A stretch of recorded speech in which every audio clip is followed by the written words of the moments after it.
How can we actively reintroduce the Judeo-Christian to ritual order and the real meaning? Western civilization cannot survive full-scale secularism and godlessness, and that's what we've been watching. And the restoration of church is the fundamental basis of a restoration of the West. I say this as a Jew. Everybody who grew up in a Christian household and whose grandparents were Christian needs to go to church.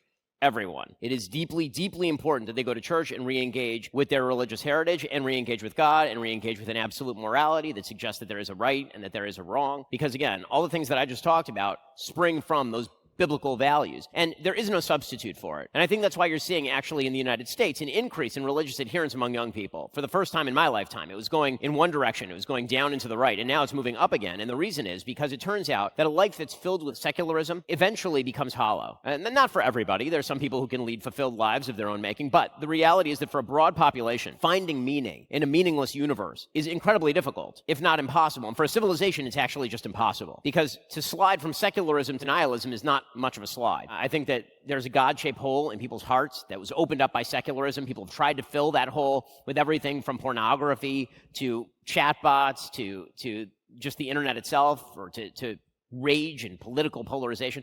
None of that fills the God-shaped hole. The only thing that fills the God-shaped hole is God.